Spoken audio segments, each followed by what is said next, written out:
Pas pulang kerja, aku melihat kerumunan orang di bawah. Tetanggaku lagi memegangi ayahnya yang panik setengah mati, sambil memohon bantuan mobil buat ke rumah sakit. Istriku baru mau melangkah maju buat menolong, tapi aku langsung menahan lengannya dan menggelengkan kepala. Baru saja aku mau menyelinap pergi, tiba-tiba terdengar teriakan kencang dari belakang. "Liunian, kamu punya mobil? Tolong, antarkan ayahku." Ternyata itu tetanggaku, Wang Fugui. Aku langsung membeku, lalu buru-buru memasang wajah panik yang dibuat-buat. Aduh, gawat. Mobilku baru saja mogok. Ini aku baru mau telepon montir, cepat telepon 911. Petugas medis kan yang lebih ahli. Fugui terus mendesak dengan nada putus asa. "Mas Hasil, mobilmu beneran mogok, atau kamu cuma malas bantu?" Tetangga-tetangga lain juga ikut menyahut. "Iya Nin, kok bisa pas banget mogok pas baru sampai? Mencurigakan sekali. Bilang saja malas mengantar, padahal kita kan tetangga." Teman sejati itu kelihatan pas lagi susah. Ada orang yang kelihatan baik di luar, tapi aslinya egois pas dibutuhkan. Wajah istriku langsung merah padam karena marah. Sebelum dia sempat membalas, aku menahannya lagi dan pura-pura ikutan ngamuk. "Maksud kalian apa Sin? Mobilku mati total, gimana caranya aku mengantar dia? Lagi pula, berani-beraninya kalian menyalahkan aku. Kalian sudah berdiri di sini berapa lama? Kenapa enggak ada satupun dari kalian yang mengantar pakai mobil sendiri? Kalian cuma menonton dia kesakitan." Aku pun menoleh ke arah Fugui. "Kepala ayahmu itu habis terbentur, kondisinya sangat rentan. Kenapa kamu malah memaksa menyuruh sopir amatir mengantarnya daripada nunggu ambulans? Apa kamu mau bikin ayahmu makin bahaya? Bagaimana kalau sopirnya kurang fokus atau menghantam polisi tidur di jalan? Siapa yang mau tanggung jawab kalau terjadi apa-apa?" Sekilas rasa panik melintas di mata Fugui. Dia pun mulai gelagapan. "Ayahku enggak apa-apa kok. Bisa enggak sih doakan yang baik-baik saja? Kamu ngomong begitu seolah-olah aku mau memerasmu saja. Kalau enggak mau antar, bilang saja jujur. Tos, aku juga enggak bisa memaksa. Enggak usah banyak omong." Para tetangga kembali ikut campur, menuduhku tidak punya hati nurani. Padahal mereka sendiri pura-pura lupa kalau mereka juga punya mobil. Aku tersenyum sinis, lalu mulai menunjuk satu persatu tetangga yang sebenarnya punya kendaraan. "Lao Xiang, Lao Wang, Lao Liang, kenapa kalian sendiri enggak ada yang mau mengantar? Mengaku saja kalau kalian juga ogah. Kok bisa-bisanya kalian sedingin itu?" Seketika raut wajah mereka berubah menjadi canggung. Mereka langsung sibuk mencari-cari alasan. Ada yang beralasan mobilnya rusak, bensinnya habis, atau lagi dipinjam orang lain. "Kami tadi cuma terlalu panik sampai enggak bisa berpikir jernih. Lagian, cara menyetir kami kan enggak sehebat kamu. Kami enggak berani ambil risiko." Mereka sendiri tidak mau menyetir, tapi malah menuntutku untuk melakukannya. Aku menyeringai lalu menawarkan diri untuk meminjam salah satu mobil mereka. Seketika mereka langsung bungkam, lalu mendadak mengubah omongan mereka. "Sebenarnya, menunggu ambulans memang jauh lebih aman sih. Iya, lagi pula ambulansnya pasti sebentar lagi sampai. Fuguni, bukannya tadi kamu bilang ayahmu tidak apa-apa? Dia masih bisa menunggu kok. Kenapa kamu enggak pesan taksi online saja?" Begitu topik soal tanggung jawab diungkit, nyali mereka semua langsung ciut. Wajah Fugui pun berubah menjadi pucat pasi. Dia menatapku dengan mata memohon. "Liunian, tolonglah." Aku langsung memotong omongannya, beralasan kalau aku ada rapat penting. Lalu menarik istriku pergi dari sana. Jangan salahkan aku karena bersikap dingin. Kalau sampai aku mengantarnya, hidupku pasti akan hancur lebur. Benar-benar hancur tanpa sisa. Ya, aku terlahir kembali setelah sempat mati. Di kehidupan masa laluku, akulah si bodoh yang terburu-buru mengantarkan ayah Fugui, Wang Yuchai, ke rumah sakit. Padahal saat itu Yuchai mengalami pendarahan otak dan harus langsung masuk ruang ICU. Biaya operasinya diperkirakan mencapai 200.000. Dengan niat baik, aku meminjamkan uang tabunganku sebesar 50.000 kepada Fugui. Tapi dia malah menusukku dari belakang dan menuduhku di grup obrolan tetangga kalau aku menyetir terlalu kencang hingga guncangan di jalan membuat pendarahan otak ayahnya makin parah. Dia bahkan menyebarkan bukti transfer uang 50.000 itu. Lalu mengklaim kalau aku mencoba menyuapnya agar tutup mulut. Sontak saja para tetangga langsung mengamuk dan menyerangku habis-habisan. Sambil terperangah, aku berusaha keras menjelaskan kalau uang itu hanyalah pinjaman. Dan ayahnya jatuh terpeleset karena kesalahannya sendiri. Itu sama sekali nggak ada hubungannya denganku. Aku menyetir dengan sangat hati-hati. Sejak kapan menolong orang malah jadi kejahatan? Apa salahnya meminjamkan uang?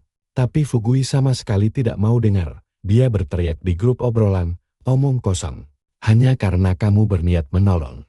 Bukan berarti kamu bisa menyetir ugal-ugalan dan mencelakai ayahku. Aku sudah bilang buat pelan-pelan, tapi kamu keras kepala. Kamu yang bikin ayahku masuk ruang ICU, dan sekarang kamu malah mau lepas tanggung jawab. Siapa juga yang tiba-tiba meminjamkan uang 50.000 kalau memang enggak merasa bersalah? Apa nyawa manusia cuma dihargai 50.000 saja? Ayahku yang malam pagi tadi masih sehat-sehat saja, sekarang malah kritis. Dasar manusia berhati iblis. Kepalaku rasanya mau pecah, aku benar-benar murka. Kok bisa-bisanya dia berbuat sekeji ini? Aku sudah menolongnya, tapi dia malah memutarbalikkan fakta demi menghancurkanku. Jempolku gemetar hebat sampai aku kesulitan mengetik pesan. Tanganku yang biasanya secepat pejuang papan ketik, mendadak jadi selamban kakek-kakek berusia 80 tahun. Jangan pernah menghukum orang yang berniat baik. Tapi Fugui malah berteriak, kamu itu penjahat. Aku langsung terpaku saat para tetangga membanjiri grup obrolan, menyebutku sebagai pembunuh dan menuntutku agar segera angkat kaki dari lingkungan perumahan itu. Tubuhku gemetar hebat menahan amarah yang membara. Tidak ada lagi yang mau mendengarkan penjelasanku. Aku tenggelam dalam kebencian yang membutakan mereka semua.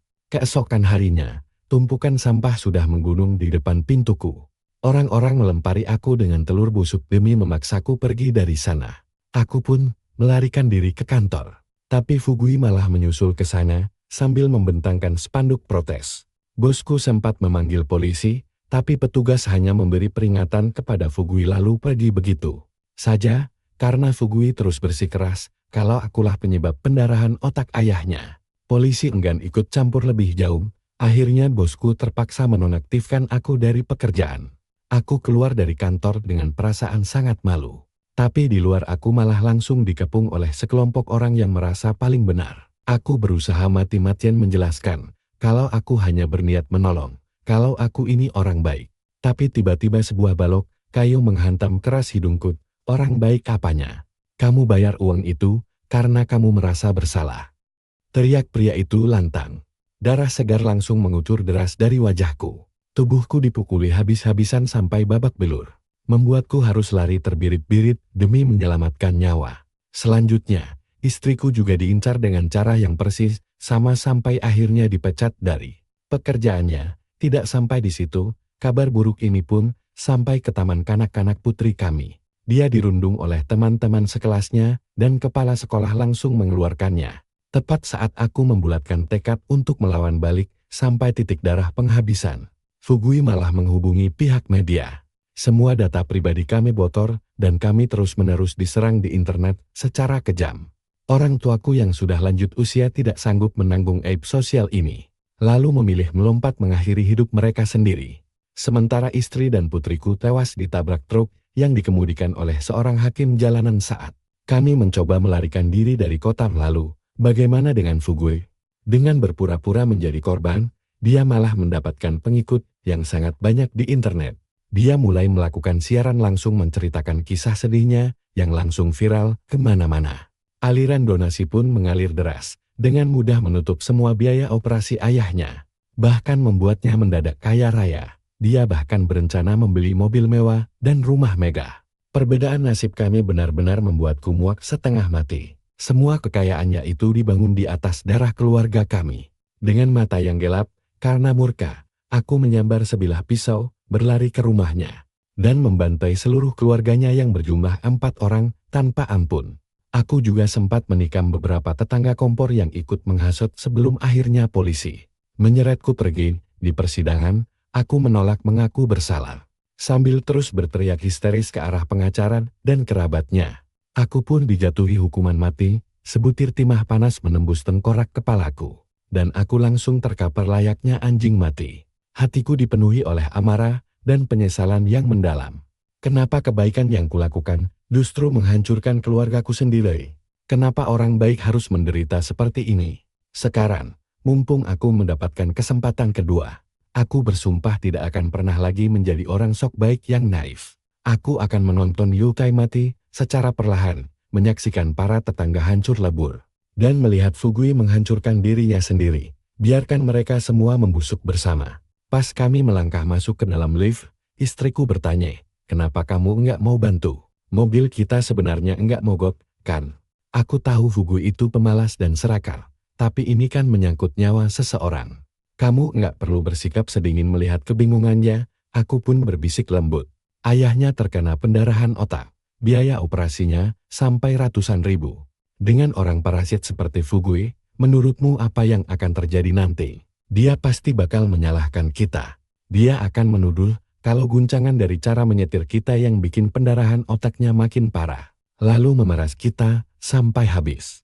Menolong orang itu memang perlu, tapi jangan sampai mempertaruhkan hidup kita sendiri. Dalam situasi seperti itu, biarkan ambulans profesional saja yang menanganinya. Harus selalu begitu. Istriku langsung bergidik ngeri, untung saja ada kamu. Kalau enggak, aku pasti langsung ikut campur tanpa berpikir panjang. Kamu yang terbaik, sayang. Dia mengecup pipiku dengan hangat, aku hanya bisa tersenyum getir dalam hati. Aku melakukan semua ini demi melindungi keluargaku sendiri. Dia tidak pernah tahu betapa kejam dan setega apa manusia jika sudah berurusan dengan uang. 10 menit kemudian, Yukai akhirnya dijemput. Setelah semua keributan tadi, ternyata tidak ada satupun tetangga yang mau merelakan mobilnya untuk dipakai. Ada yang sempat memanggil taksi. Tapi begitu si sopir melihat kondisi Yukai yang sudah sekarat, dia langsung tancap gas pergi. Akibat penundaan yang lama itu, tubuh Yukai sudah mulai mendingin. Benar saja, begitu mereka tiba di rumah sakit, dia langsung dilarikan ke ruang ICU. Beberapa shift dokter bekerja keras menanganinya semalaman suntuk. Namun hingga keesokan paginya, masih belum ada tanda-tanda membaik. Dengan wajah kelelahan, dokter keluar dari ruangan dan bertanya ketus pada Fugui. Kenapa tidak dibawa lebih cepat? Terlambat beberapa menit saja dampaknya bisa sangat fatal bagi pasien. Saat ini, kami hanya bisa menstabilkan kondisinya saja, sisanya kita serahkan pada takdir. Fugui langsung lemas dan terduduk di lantai karena syok, tapi kabar terburuknya belum selesai. Ucapan dokter selanjutnya benar-benar meruntuhkan dunianya, pendarahannya sangat parah. Untuk menyelamatkan nyawanya, kita harus mendatangkan dokter ahli langsung dari Beijing dan menggunakan peralatan medis yang canggih. Ditambah lagi dengan perawatan pasca operasi, total biayanya akan melebihi 500.000. Keputusan ada di tangan Anda. Mata Fugui langsung memerah dengan gigi yang gemetaran. Butuh waktu lama baginya sebelum akhirnya mengangguk dengan ragu. Selamatkan dia, gumamnya lirih. Penampilannya tampak sangat lesu, bagaikan balon yang kempis. Dokter itu pun mengangguk. Masukkan 50.000 dulu ke dalam rekening medis rumah sakit sebagai uang muka. Cari sisa uangnya sekarang. Tubuh Fugui gemetar hebat. Semalam aku baru saja membayar 20.000.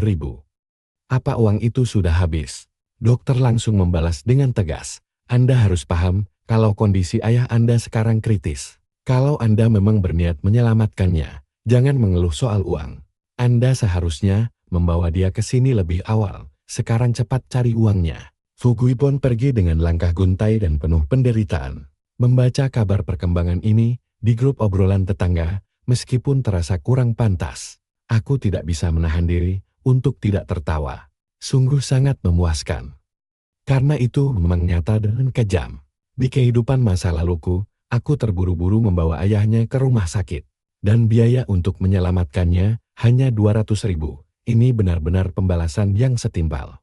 Aku sempat mengira kalau hidupku sudah tenang sekarang, tapi tak lama kemudian, pintu depanku tiba-tiba digedor dengan sangat keras. Begitu pintu kubuka, Fugui langsung menjatuhkan diri berlutut di hadapanku sambil menangis histeris. "Liunia, tolong aku. Ayahku sekarat. Biaya operasinya 500.000. Dan aku benar-benar bingung harus mencari uang sebanyak itu kemana." Raut wajahku langsung melegang. Tapi aku memaksa diriku untuk memasang tampang penuh keprihatinan yang dibuat-buat. "Tenang dulu, jangan panik, pasti selalu ada jalan keluar. Berdirilah dulu, berlutut begini enggak bakal menyelesaikan masalah. Tapi Fugui tetap bersikeras menolak berdiri sambil terus merengek menangis. Kalau aku belum bisa mendapatkan uangnya, aku tidak akan pernah mau berdiri. Liunia, tolong bantu aku. Aku sudah benar-benar buntu. Dari mana aku bisa mendapatkan uang sebanyak itu? Kalau aku tidak bisa menyelamatkannya, aku juga bakal mati. Drama banget nih orang. Aku merasa sangat jijik, tapi di luar, aku tetap berpura-pura menenangkannya. Jangan khawatir. Kalau aku bisa bantu, pasti ku bantu, kita kan tetangga. Tapi kemampuanku terbatas. Fugui terengah-engah. Pinjamkan saja aku uang tunai. Dia memohon, aku tidak butuh banyak, cuma 30.000. Itu mah bukan apa-apa buatmu. Berapa? 30.000. Suaraku langsung meninggi. Aku memasang wajah susah. Aku tidak bisa meminjamkanmu sebanyak itu. Anak perempuanku baru saja mulai sekolah. Orang tuaku sakit. Ditambah aku masih harus bayar cicilan rumah dan mobil. Paling banyak, aku cuma bisa kasih 1.000, padahal, sepeser pun aku tidak sudi memberinya. Kalau dia memutarbalikkan pinjaman ini, jadi pengakuan bersalahku lagi, aku bisa hancur. 1.000. Wajah Fugui langsung cemberut masam. Gajimu kan 20.000 sebulan. Sadar suaranya, terdengar terlalu kasar, dia kembali menangis. 1.000. Ayahku sekarat. Jangan bercanda dong.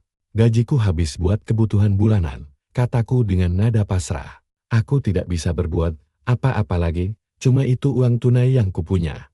Kamu tidak bisa berharap aku menanggung semuanya sendiri. Bentak Fugui. Aku cuma minta 30.000.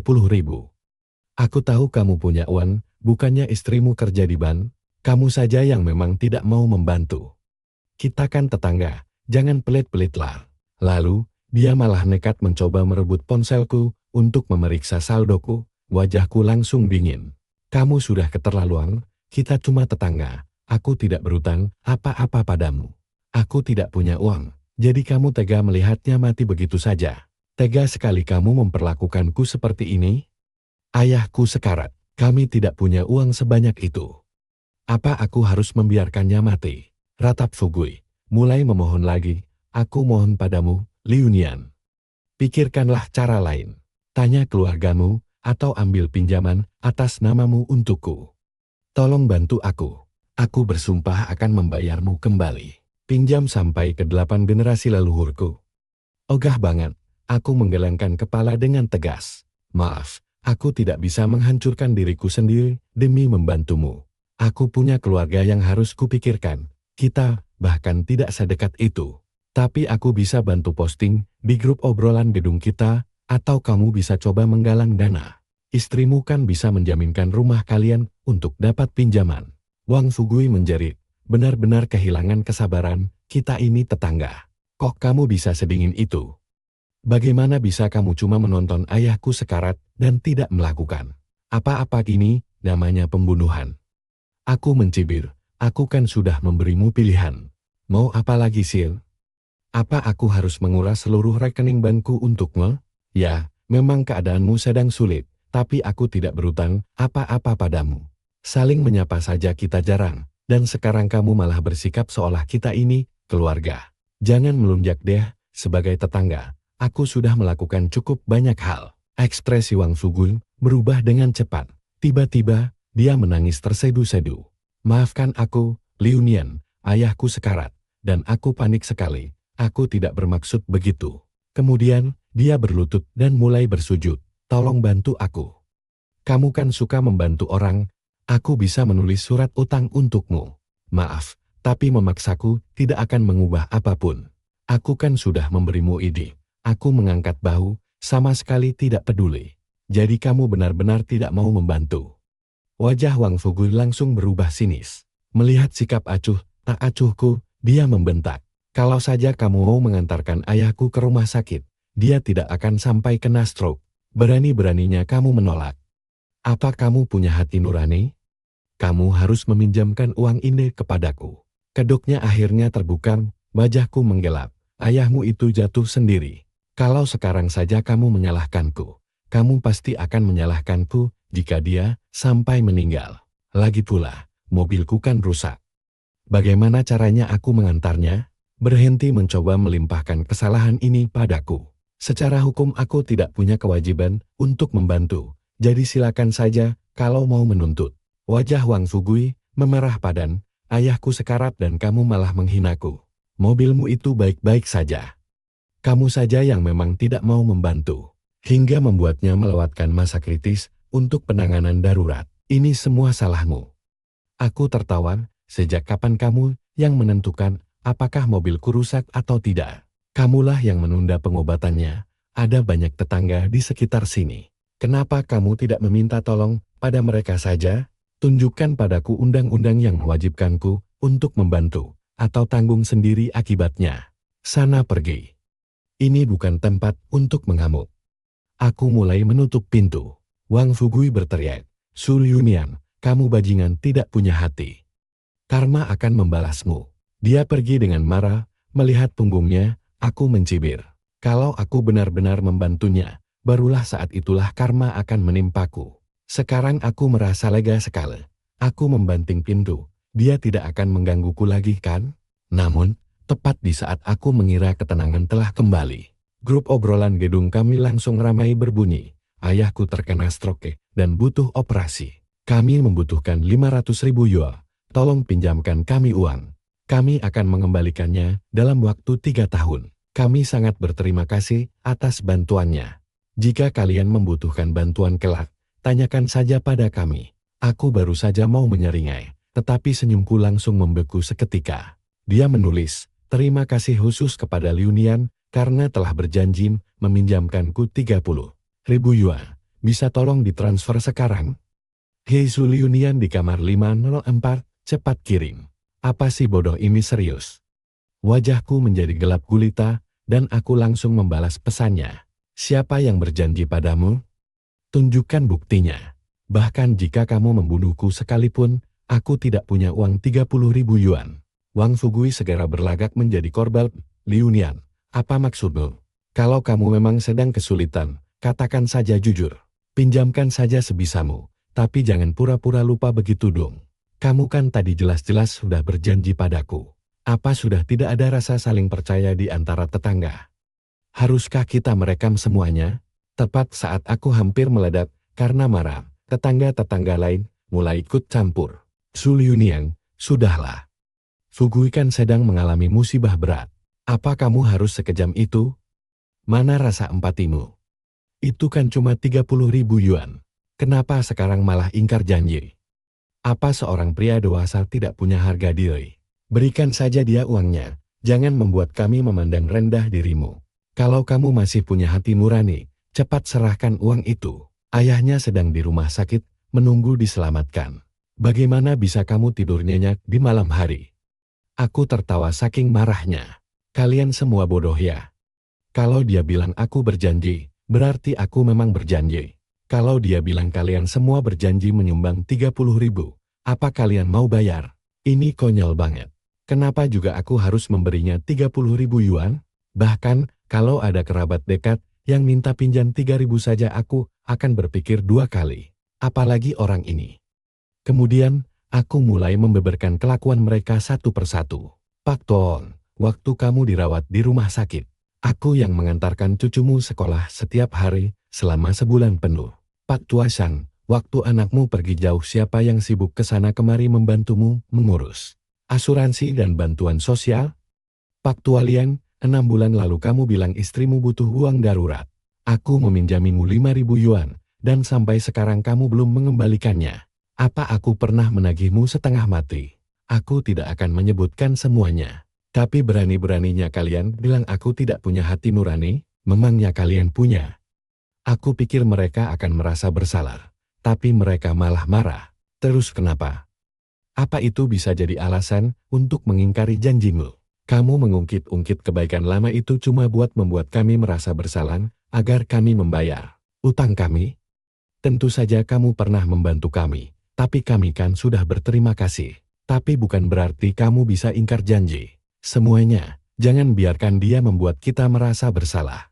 Dia dulu membantu kita cuma buat membangun citra orang baik saja. Kamu kan sudah dapat reputasi baik. Jadi berbuat baik itu memang sudah jadi kewajibanmu. Aku hampir tersedak saking marahnya. Pencitraan orang baik. Memangnya pencitraan bisa memberi makan keluargaku? Apa untungnya buatku? Apa membantu kalian itu sebuah kejahatan? Dasar kalian parasit tidak tahu malu dan tidak tahu terima kasih. Aku mencibir.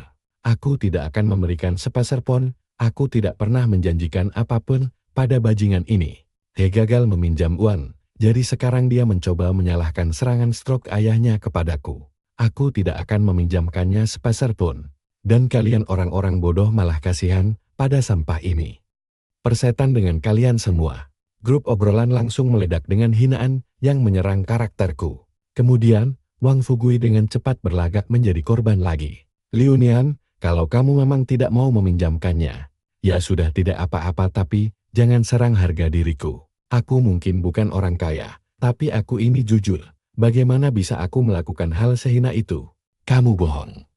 Kamu merasa bersalah karena tidak mengantarkan ayahku ke rumah sakit. Makanya kamu menawarkan uang itu. Para tetangga pun ikut menimpali, mengatakan bahwa sifat asliku yang membusung akhirnya ketahuan dan aku hanyalah sampah. Aku langsung meledak marah, merasa bersalah. Enak saja, apa hubungannya serangan stroke-nya denganku? Mobilku kan rusak, apa yang perlu ku sesali? Banyak orang lain yang mobilnya baik-baik saja, kenapa mereka tidak merasa bersalah? Dan kamu sendiri kan punya mobil. Kenapa bukan kamu saja yang mengantarnya? Kamu cuma ingin melimpahkan risiko itu padaku. Dan kamu masih bilang tidak menyalahkanku atas kondisi ayahmu. Dasar sampah tidak tahu malu. Kalau kamu mau menyalahkanku, tuntut saja aku ke pengadilan. Berhenti merengek di sini. Wang Fugui langsung mengamuk dan berteriak, kamu bohong. Mobilku kan sedang dipinjam teman, kalau tidak pasti sudah kuantar sendiri. Berani-beraninya, kamu terus memfitnahku. Kenapa kamu jahat sekali? Aku tidak menyalahkanmu, kamunya saja yang merasa bersalah. Aku bersumpah demi langit, kalau aku berbohong, aku bukan manusia. Biar aku tertabrak mobil dan mati mengenaskan. Kemudian dia terisak. Bahkan, jika kamu membatalkannya, aku tidak akan pernah menuntutmu atau melapor ke polisi. Kalau ayahku sampai meninggal, itu sudah takdirnya.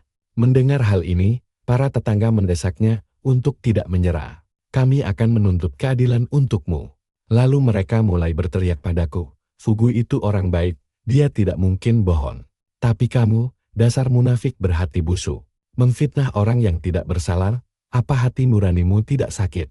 Dia bahkan sampai bersumpah, jadi itu pasti benar, dia tidak mungkin bercanda soal harga dirinya. Berikan uang itu sekarang, atau kami akan memastikan kamu tidak akan bisa mengangkat kepalamu lagi. Di sini, aku sudah malas berdebat dengan anjing-anjing gila ini. Aku langsung mengirimkan rekaman kamera pengawas dari kunci pintarku, yang memperlihatkan dengan sangat jelas wajah asli Fugui. Kalau saja kamu tidak menolak mengantar ayahku, dia tidak akan kena stroke. Berani-beraninya kamu menolak. Apa kamu punya hati nurani? Kamu harus meminjamkan uang ini kepadaku. Grup obrolan seketika menjadi sunyi senyap. Aku langsung menyerang balik, masih mau menggonggong. Sini, kalau berani, si bodoh ini mencoba menjebakku, buat apa aku meminjamkannya 30.000? Dia berbohong, dan kalian para babi tak berotak langsung saja mempercayainya. Minta maaf padaku, sekarang juga. Wang Fugui seketika merasa dipermalukan, dan mengamuk. Kurang ajar. Kamu merekamku diam-diam? Itu ilegal. Hapus sekarang, atau aku akan menuntutmu. Yang membuatku semakin murka adalah para tetangga sama sekali tidak merasa bersalah. Mereka malah mulai menceramahiku agar bersikap murah hati. Ayahnya kan sekarat, jadi Fugui melakukan itu cuma karena terdesak saja. Dia tidak berniat jahat kok. Kamu harusnya bisa maklum dong. Jangan picik begitulah.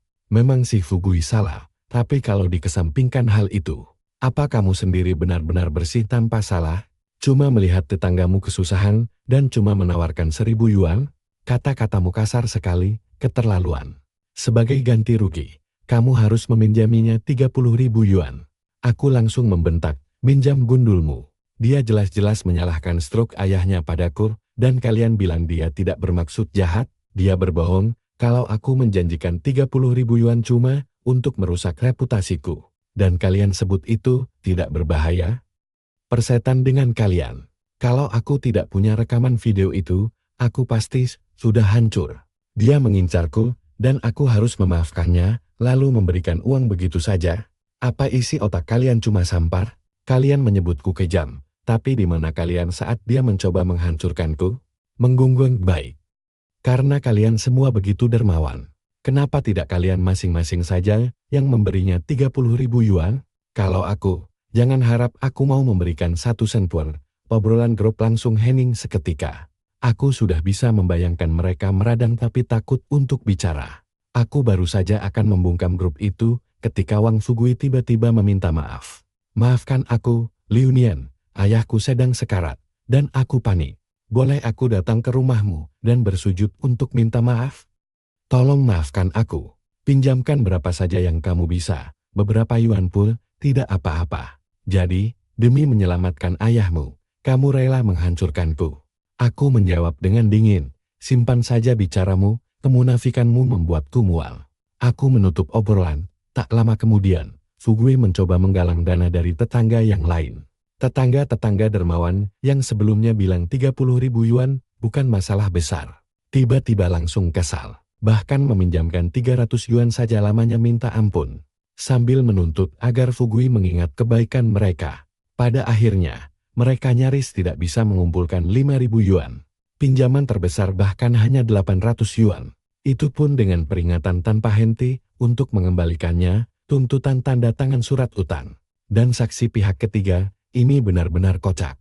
Aku tidak habis pikir dari mana mereka punya mukar untuk menuntut 30.000 yuan dariku. Dasar munafik.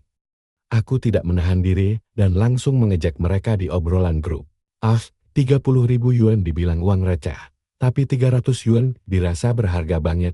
Kalian menghujatku karena cuma menawarkan 1.000. Padahal tidak satu pun dari kalian yang menyumbang lewat dari 1.000 yuan. Apa kalian semua munafik? Aku belum selesai bicara. Dan tak lama kemudian, aku memang tidak bisa bicara lagi. Karena admin grup yang merasa malu langsung membungkamku. Keesokan harinya, Wang Fugui mencoba menggalang dana secara daring. Tapi uang yang terkumpul malah jauh lebih sedikit. Lagi pula, zaman lagi susah, dan orang-orang bahkan kesulitan menghidupi diri sendiri. Malam itu, pertengkaran hebat pecah di rumah Fugui. Di tengah keributan, pihak rumah sakit menelepon menagih pembayaran. Dia langsung pergi dengan panik dan kembali dengan keadaan hancur lebur. Pukul 5 pagi, ayahnya meninggal dunia setelah upaya resusitasi gagal. Wang Fugui dan his istri pergi ke rumah sakit, melunasi tagihan, menandatangani dokumen, dan mengkremasinya. Mereka baru kembali larut malam, tampak sangat lelah dan hancur. Tepat saat aku mengira semua drama ini akhirnya selesai dan tidak ada hubungannya lagi denganku, sebuah pesan muncul, Zhu Liunian. Ayahku hanya kurang 30.000 yuan untuk bisa diselamatkan.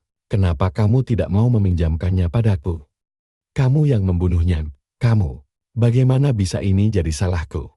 Aku sangat marah dan baru saja akan membalas. Tapi para tetangga langsung menyahut untuk menghiburnya, lalu berbalik menyerangku. Dasar pembunuh. Kamu kan kaya raya, kenapa tidak meminjamkan uang itu? Kalau tidak, dia pasti masih hidup. Itu nyawa manusia. Uang beberapa ribu tidak ada artinya bagimu. Apa uang lebih berharga daripada nyawa manusia? Kenapa kamu begitu dingin? Apa kamu senang sekarang dia meninggal? Memang Fugui berbuat salah kecil, tapi nyawa taruhannya. Kenapa kamu picik sekali? Dia bahkan sudah minta maaf padamu. Kamu harus berlutut dan bertobat, serta meminta maaf. Aku tidak sudi menerima hinaan dari orang-orang bodoh tak berotak ini. Aku segera mengirim pesan suara. What the hell are you barking about? Apa hubungannya 30.000 yuan denganku? Kenapa kalian boleh meminjamkan uang receh, tapi aku dipaksa membayar ribuan yuan? Atau apa terus kenapa, kalau aku dituduh membunuh ayahnya? Kenapa dia tidak minta 30.000 dolar saja ke pemerintah? Kocak banget. Untuk yang sejuta kalinya, aku tidak punya uang. Bahkan kalaupun punya, aku sama sekali tidak punya kewajiban untuk meminjamkan 1 sen pun.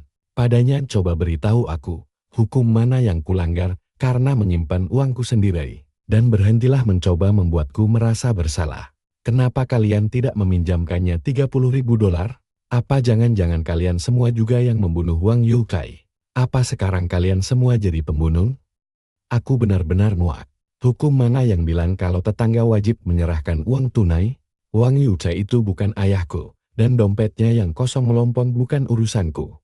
Menjaga dia tetap hidup itu tugasnya Wang Fugui. Dia yang gagal, bukan aku. Sebenarnya, kalian para tetangga yang meminjamkan uang dan memulai aksi penyelamatan ini, tapi gagal menyelamatkannya. Justru kalianlah yang secara hukum harus bertanggung jawab. Pesan suara 60 detik ini adalah batasku, bukan kesabaranku. Tiba-tiba, obrolan grup menjadi sunyi senyap.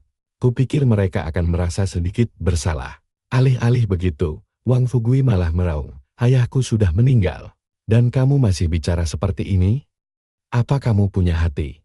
Para tetangga ikut menimpali, menyebutku kejam dan tidak punya hati. Ini sungguh lucu. Begitu mereka sadar kalau mereka salah, mereka langsung berlagak paling suci. Kalian hanya mencoba menyalahkanku untuk menutupi rasa bersalah kalian sendiri. Kalau kalian memang bermoral, kenapa kalian memfitnah tetangga yang tidak bersalah? Silakan tuntut aku, mari kita lihat siapa yang sebenarnya bertanggung jawab secara hukum. Benar-benar lelucon, baru juga beberapa hari dan kamu sudah menghabiskan semua uangnya. Aku tidak percaya padamu. Kamu pikir aku bakal percaya kalau kamu bahkan tidak punya 30.000 dolar? Di mana rumahmu? Kenapa tidak dijual atau dijaminkan ke bank? Kamu terlalu pelit untuk membelanjakan uangmu sendiri. Jadi kamu mengincar tetanggamu untuk mengalihkan kesalahan, Dian, atau aku panggil polisi. Wang Fugui panik dan membentak. Bagaimana kamu tahu aku tidak menjaminkannya? Semua uang itu sudah habis. Apa kamu tahu seberapa mahal dokter spesialis dari Beijing dan peralatan medis? Lancang sekali kamu mempertanyakan baktiku. Para tetangga ikut menyerang, menyebutku berpikiran kotor. Aku mencibir, toh ya. Tunjukkan padaku dokumen jaminannya, kalau begitu. Kalau tidak bisa, tutup mulutmu. Aku benar-benar tidak menahan diri sama sekali. Tak lama kemudian, Wang Fugui mengunggah dokumen jaminan itu. Tapi setiap detail pentingnya disamarkan, rumah yang mana? Siapa yang menjaminkannya? Kapan? Tidak ada informasi sama sekali. Bahkan jumlah nominalnya pun tidak diperlihatkan. Namun, dia menuntut permintaan maaf, merengek. Aku sudah melakukan yang terbaik. Apalagi yang kamu mau? Kalau kamu masih punya hati nurani, beri aku ganti rugi. Beberapa ratus dolar saja tidak apa-apa. Ganti rugi beberapa ratus. Kalau aku benar-benar membayar, itu malah akan membuatku terlihat bersalah. Aku membalas, apa kamu sedang bermimpi? Bahkan jika itu nyata, tidak meminjamkan uang bukanlah kejahatan. Lagi pula, dokumenmu itu jelas-jelas palsu. Aku langsung mengunggah bukti bahwa rumahnya sama sekali tidak sedang dijaminkan. Istriku yang bekerja di bank, yang memeriksanya, aku mencibirnya. Teruslah menggonggong dan berbohong. Catatan rumahmu benar-benar bersih. Lalu kamu bilang rumah itu sudah dijual? Omong kosongmu benar-benar sampah. Kamu menolak menjual rumahmu sendiri, tapi memaksa tetangga-tetanggamu untuk meminjamkan uang. Kalau kami tidak meminjamkannya, berarti kami yang membunuhnya, persetan. Bagaimana bisa parasit seperti kamu punya muka untuk berdiri di sini? Dan untuk kalian domba-domba tak berotak di grup obrolan ini, minta maaf padaku sekarang juga. Wang Fugui langsung kehilangan akal sehatnya. Kamu bajingan tengik. Bagaimana bisa kamu semenjijikkan ini? Kamu benar-benar menyelidikiku. Aku akan melaporkanmu ke polisi karena pelanggaran privasi. Aku tertawa. Silakan saja lapor polisi, catatan kepemilikan properti itu terbuka untuk umum. Memangnya kenapa aku tidak boleh memeriksanya? Aku mencarinya untuk membongkar kebohonganmu, bukan untuk mengganggumu. Aku tidak peduli, laporkan saja. Sebenarnya, aku juga ingin polisi mendatangi rumah sakit. Mari kita ungkap kebenarannya, dan lihat, apakah kamu memang benar-benar kekurangan 30.000 dolar, atau kamu sebenarnya sengaja menelantarkan ayahmu sendiri. Mari kita lihat siapa yang benar. Wang Fugui panik, kamu berlebihan, kita ini tetangga, apa memang harus sampai begini? Dengan gusar dan ketakutan, dia bergumam, baik, kamu menang, lihat saja nanti. Aku membalas sengit, kalau kamu tidak berani lapor polisi, lebih baik tutup mulutmu. Dia langsung bungkam, belakangan.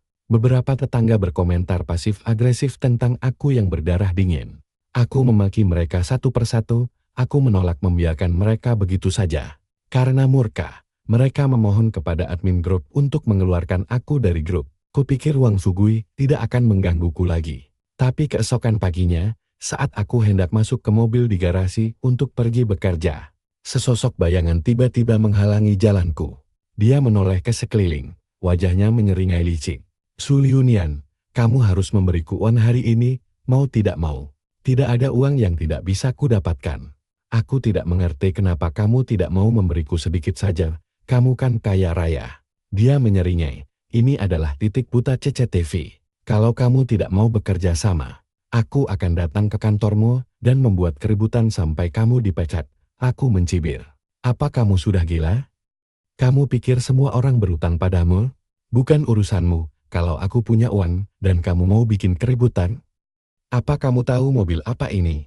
Aku menunjuk ke mobil Xiaomi SU7 milikku. Wang Fugui menyeringai, siapa yang tidak tahu? Kalau kamu menyerahkannya padaku sebagai permintaan maaf, aku tidak akan menolak. Keserakahan benar-benar terpancar jelas dari matanya. Aku tertawa. Aku berteriak, kalau tahu, kenapa kamu masih menggonggong seperti anjing? Apa kamu tidak tahu kalau mobil ini punya mode sentry?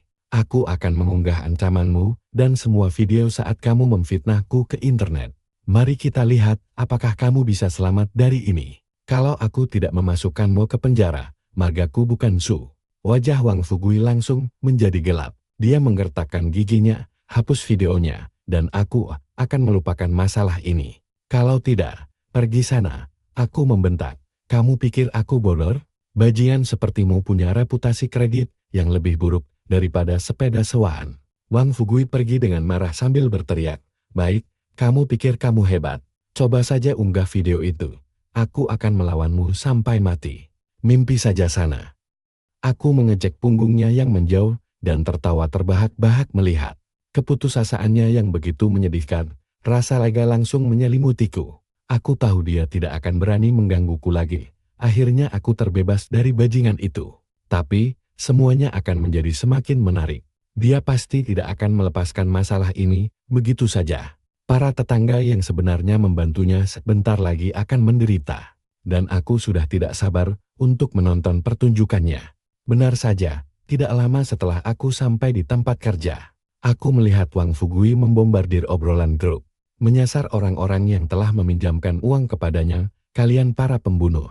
Kalian telah membunuh ayahku. Kalau bukan, karena kalian ngotot membawa ayahku ke rumah sakit, dia tidak akan mati. Ini semua salah kalian, karena tidak mau membayar ganti rugi.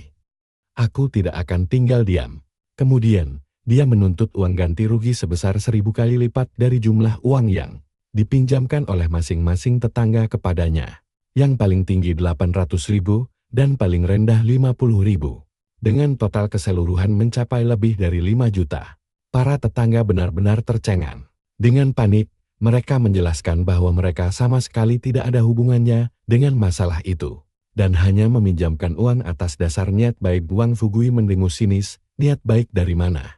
Kalian melakukan itu karena merasa bersalah. Kalian meminjamkan uang dan ikut campur, tapi gagal menyelamatkannya. Itu melanggar hukum, dan kalian harus bayar. Para tetangga langsung naik pitam, memaki Wang Fugui sebagai parasit yang tidak tahu diuntung. Namun, semuanya sia-sia. Wang Fugui tidak peduli sedikit pun. Dia mengancam akan membeberkan masalah ini ke media dan menghancurkan nama baik mereka jika tidak mau membayar, sambil menahan amarah yang membakar dada. Mereka akhirnya mulai memahami apa yang kurasakan dan sangat menyesali perbuatan mereka sendiri. Mereka sadar bahwa Wang Fugui adalah iblis yang sesungguhnya, tapi semuanya sudah terlambat. Keesokan harinya, dia membawa rombongan media sambil membawa foto dan abu jenazah ayahnya. Lalu mendatangi rumah warga satu persatu untuk memeras mereka. Dia berlutut di depan pintu rumah mereka sambil meratap histeris. Ayah, malang sekali nasibmu. Para pembunuh ini masih bisa hidup tenang di saat ayah sudah tiada. Para tetangga seketika naik darah. Mereka berkumpul untuk melabrak Wang Fugui. Namun, di tengah perdebatan yang sengit, Wang Fugui tidak sengaja kehilangan keseimbangan. Guci abu itu terlepas dari tangannya dan pecah berantakan dengan suara keras, membuat abunya tersebar kemana-mana. Wang Fugui langsung pingsan di tempat, dan kolom komentar siaran langsung seketika meledak dipenuhi kemarahan netizen. Para penonton langsung menghujat tetangga itu. Tak butuh waktu lama, potongan video siaran langsung tersebut langsung menjadi viral. Keadaan kian memburuk saat Wang Fugui, istrinya, dan anak laki-laki mereka mulai melakukan siaran langsung sendiri sambil menangis mencari simpati. Netizen pun mulai melakukan perundungan massal terhadap para tetangga. Mau sekeras apapun mereka membela diri, semuanya sia-sia, mereka langsung dicap sebagai penjahat. Mereka disalahkan karena tidak membawa Wang Yulcai ke rumah sakit lebih cepat, dan dituduh telah membunuhnya karena menarik kembali janji mereka. Keesokan harinya, para tetangga menemukan tumpukan sampah berserakan di depan pintu rumah mereka. Parahnya lagi, Wang Fugui membawa foto ayahnya dan sisa abu yang dikumpulkan kembali ke tempat kerja mereka untuk membuat keributan. Dia menyiarkan langsung seluruh aksi itu sambil membentangkan spanduk menuntut keadilan bagi mendiang ayahnya yang dizalimi. Sudah bisa ditebak, para atasan langsung memecat para tetangga itu demi menghindari masalah. Begitu mereka melangkah keluar dari kantor, kerumunan massa yang marah langsung mengepung dan memukuli mereka. Para tetangga berteriak kesakitan sambil terus bersikeras bahwa mereka adalah orang baik. Bukannya mereda, seseorang justru meninju mata mereka sambil berteriak, "Orang baik apanya? Kami memang suka menghajar orang-orang munafik seperti kalian." Dengan perasaan hancur dan murka, mereka ingin sekali membalas. Mereka pun segera datang merengek kepadaku, memohon agar aku berbicara membela mereka. Mereka mengaku telah dijebak dan berharap bisa membalikkan keadaan untuk menuntut Wang Fugui. Namun, aku tidak sudi membantu. Aku justru mengejek mereka. Fugui itu orangnya polos sekali. Mana mungkin dia menjebak orang. Lebih baik kalian, para pembunuh berdarah dingin, segera berlutut, minta maaf, dan bayar ganti ruginya sekarang juga. Para tetangga hampir pingsan menahan amarah. Mereka berteriak menuduhku bersekongkol dengan Wang Fugui. Memaki-makiku sebagai bajingan karena membela iblis itu. Apakah kalian pernah memikirkan hari ini saat kalian sibuk menghujatku kemarin?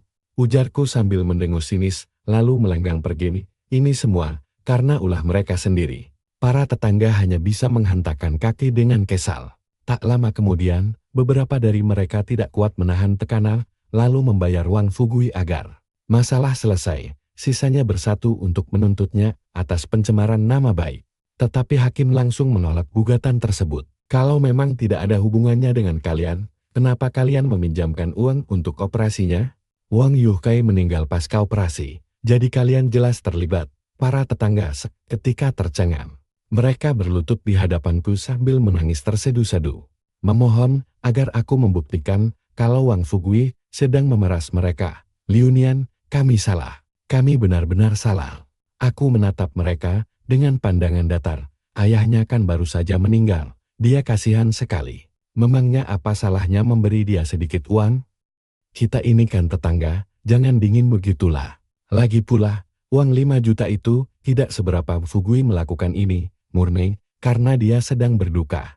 Dia tidak punya niat buruk sama sekali. Maafkan saja dia dan ikhlaskan.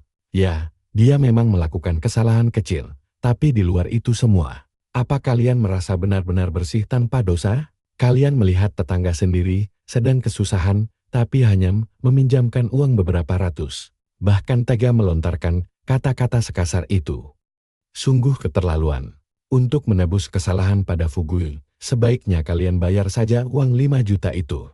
Mereka bungkam 1000 bahasa. Setiap kalimat yang kuucapkan bagaikan bumerang yang menghantam mereka kembali. Aku hampir tidak bisa menahan tawa, jadi aku bergegas pergi dari sana.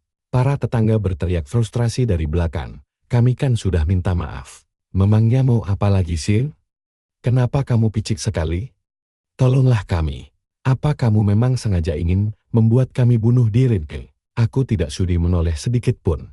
Pada akhirnya, para tetangga menyerah dan membayar Wang Fugui sekitar $200.000 agar dia mau pergi jauh-jauh. Mereka bahkan menandatangani surat perjanjian damai di kantor RW. Mimpi buruk itu seharusnya berakhir di sana. Para tetangga telah kehilangan seluruh tabungan, pekerjaan, dan nama baik mereka. Hidup mereka benar-benar hancur lebur. Tapi tentu saja, semuanya belum selesai. Kurang dari sebulan, Wang Fugui sudah menghabiskan seluruh uang tunai itu untuk berjudi. Dia kembali mendatangi rumah para tetangga. Kali ini, membawa seluruh keluarga besarnya untuk meminta uang lagi dengan sangat tidak tahu malu.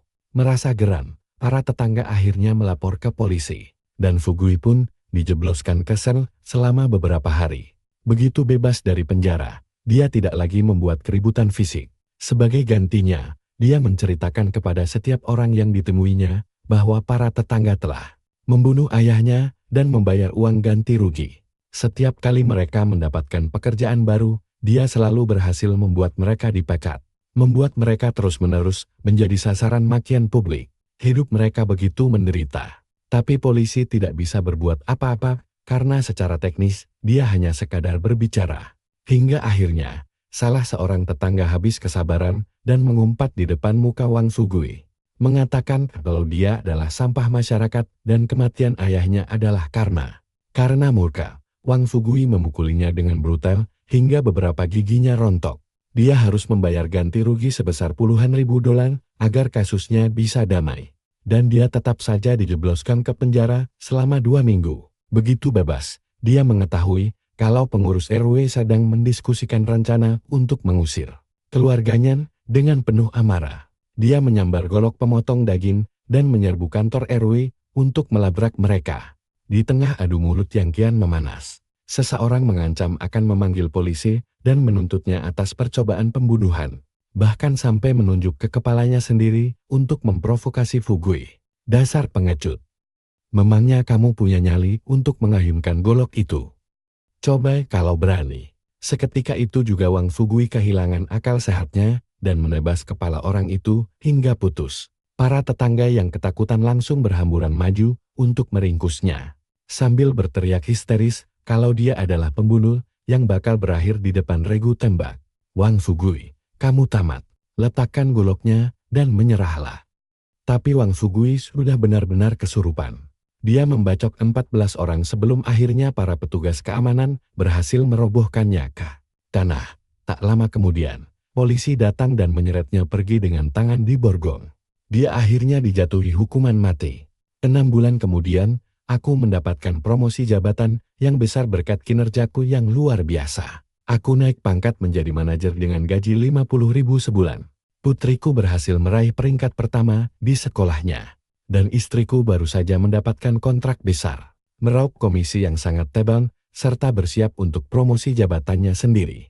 Kesehatan orang tuaku juga kian membaik. Kini mereka bisa menikmati senam tai chi dan dansa bersama di taman setiap hari. Semua ini rasanya seperti mimpi indah. Semua ini bisa terjadi hanya karena aku memilih untuk tidak ikut campur dalam urusan orang lain. Aku menolak membiarkan kebaikanku disalahgunakan untuk menyerangku kembali. Dan hasilnya kini sungguh jauh berbeda. Berlagak jadi pahlawan kesiangan itu hanyalah tindakan orang bodoh.